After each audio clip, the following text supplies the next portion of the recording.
السلام عليكم ورحمة الله تعالى وبركاته.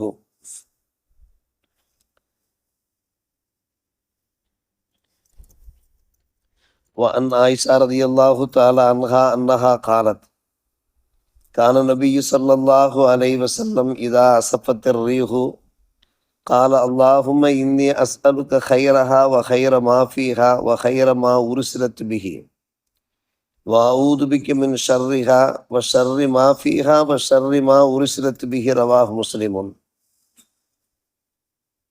அல்ஹம்துலில்லாஹ். இன்றைய ஹதீஸ் பாடத்தில் நம்ம வாயிலிருந்து வரக்கூடிய வார்த்தைகள் நல்ல வார்த்தைகளாக, சுபசோபனமான வார்த்தைகளாக, மங்களகரமான வார்த்தைகளாக, மகிழ்ச்சிக்குரிய வார்த்தைகளாக வெளிப்பட வேண்டும். கடுமையான சொற்களை நாம் பயன்படுத்துவதை நாம் தவிர்த்து கொள்ள வேண்டும்.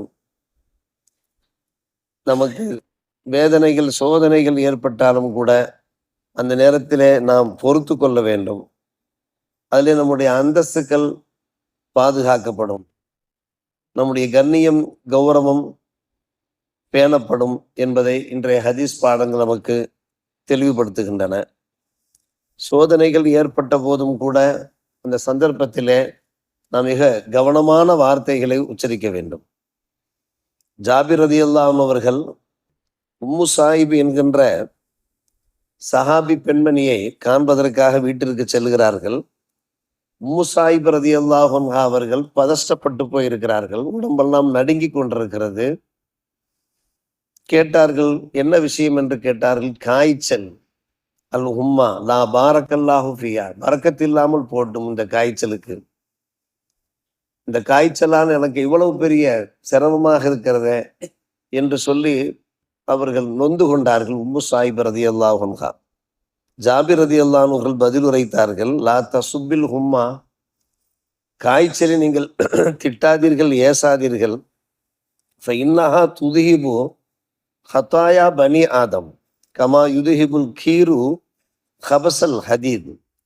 கொல்லம்பற்றையில் இருக்கக்கூடிய அந்த தோல் துருத்தி இருக்கிறது, அது எப்படி இரும்புடைய அந்த துருக்களை அகற்றுகின்றதோ அதே போன்று காய்ச்சல் மூலமாக அல்லாஹ் பனு ஆதமுடைய பாவங்களை பரிசுத்தப்படுத்துகிறான், பாவங்களை போக்கி விடுகிறான் என்று பெருமானார் ரசூலே கரீம் ஸல்லல்லாஹு அலைஹி அவர்கள் பகிர்ந்த ஹதீஸை எடுத்துரைக்கிறார்கள்.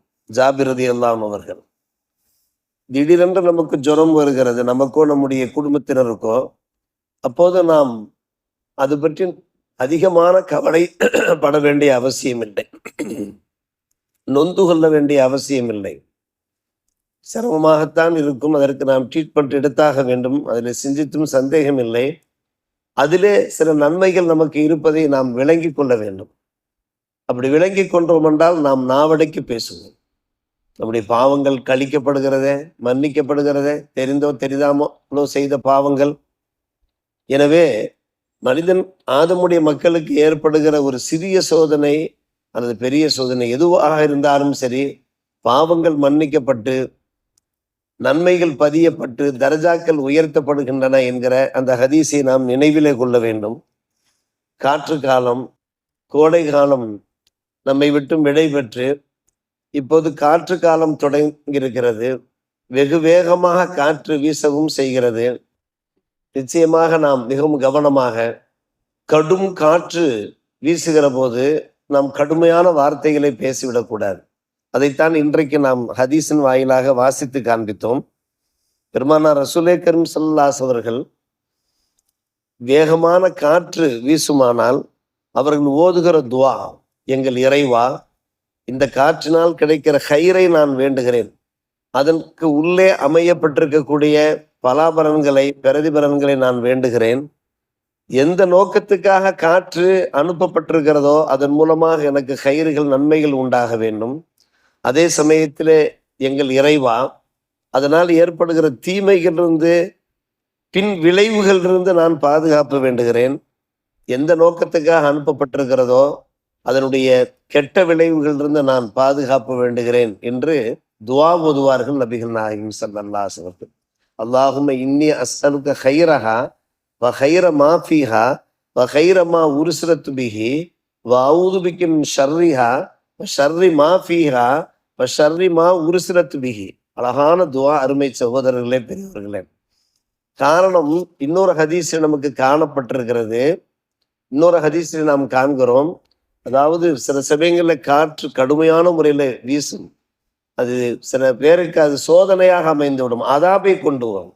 அல்லாஹுடைய தரப்பிலிருந்து அதன் மூலமாக அதாப் உண்டாகும், அதன் மூலமாக பெரும் சோதனைகள் உண்டாகும். அது யாருக்கு கேட்டால், யார் பாவிகளாக இருக்கிறார்களோ, இறை நிராகரிப்பார்களாக இருக்கிறார்களோ, இறை தூதர்களுக்கு மாறு செய்து தாவத்தை புறக்கணித்தார்களோ, பெருமானார் ரசூலே கரீம் ஸல்லல்லாஹு அலைஹி வஸல்லம் காலத்திற்கு முன்னாலே ஏனைய இறை தூதர்கள் வாழ்ந்த அந்த காலகட்டங்களில் அவருடைய உம்மத்துமார்களுக்கு காற்று மூலமாக சோதனை ஏற்பட்டிருக்கிறது, துன்பம் ஏற்பட்டிருக்கிறது.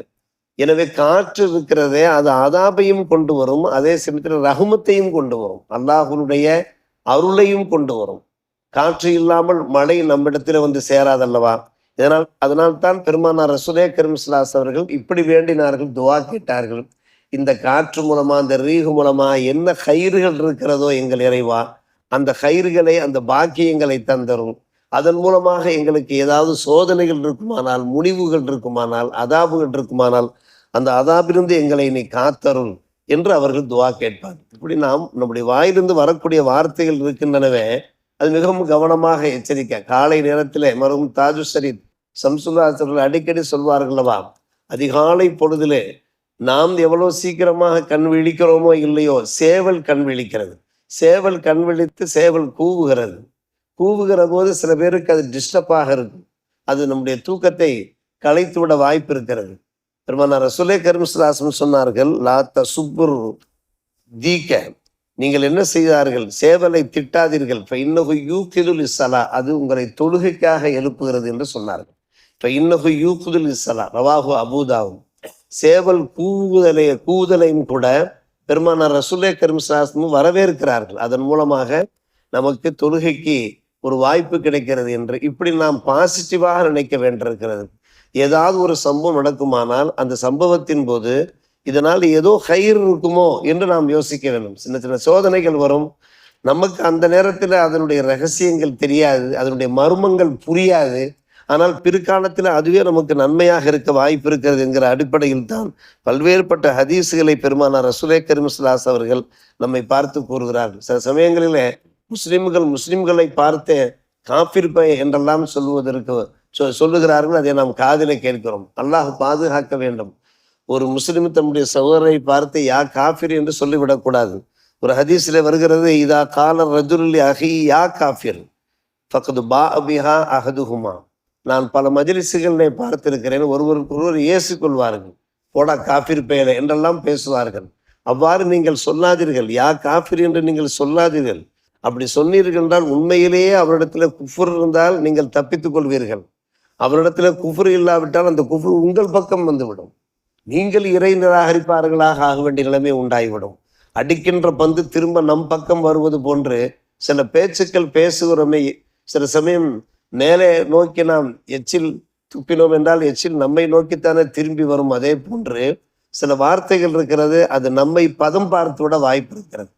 எந்த வார்த்தைகளை யார் மீது நாம் வீசுகின்றோமோ அந்த வார்த்தைகளுக்கு தகுதி உள்ளவர்களாக அவர்கள் இருந்தார்கள் என்றால் அது அவர்களோடு போய்விடும்.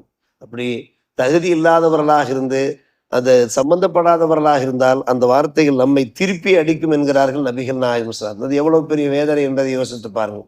பல்வேறுபட்ட ஹதீஸுகளின் வாயிலாக நாம் எந்த பேச்சு பேசினாலும் நாவடக்கி பேச வேண்டும். கடும் சொற்களை நாம் பேசிவிடக்கூடாது. நல்ல வார்த்தைகளை சொல்லி நாம் நல்ல விஷயங்களை பரப்ப வேண்டும் என்று இதோ அனஸ் ரலியல்லாஹு அவர்கள் முத்தாய்ப்பாக கூறுகிறார்கள். பெருமானார் ரசூலே கரீம் ஸல்லல்லாஹு அலைஹி வஸல்லம் அவர்கள் பகர்ந்தார்கள், மா கானல் ஃபக்ஷு ஃபி ஷைஇன் இல்லா ஷானஹும். எந்த ஒரு காரியமாக இருக்கட்டும் அதில் அருவருப்பான வார்த்தைகள் பயன்படுத்தப்பட்டால் யார் அந்த வார்த்தைகளை பயன்படுத்துகிறார்களோ அது அவர்களை அசிங்கப்படுத்திவிடும். மா கானல் ஹயாவு ஃபி ஷைஇன் இல்லா ஷானஹு. அருவருப்பான வார்த்தைகளை பயன்படுத்தாமல் அடக்கமான வார்த்தைகளை, வெட்கத்தோடு நாணத்தோடு எச்சரிக்கையான வார்த்தைகளை எவர் பயன்படுத்துகிறாரோ அந்த வார்த்தைகளை அவரை அழகுபடுத்தும் என்கிறார்கள் நபிகள் நாயகம் ஸல்லல்லாஹு அலைஹி வஸல்லம். நாம் முதிர்ச்சியை பெற்றிருக்கிறோம், நல்ல அனுபவத்தை பெற்றிருக்கிறோம், நம்மிடத்திலே நல்ல ஒரு திறமைகள் இருக்கிறது என்பதற்கான அடையாளமே நாம் பேசுகின்ற பேச்சுக்கள் தான்.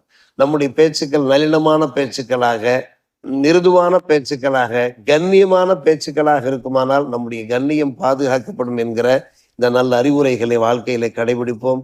அல்லாஹ் நல்லோர் புரிவானாக. வாஹிர் தாவானா அல்ஹம்துலில்லாஹி ரப்பில் ஆலமீன்.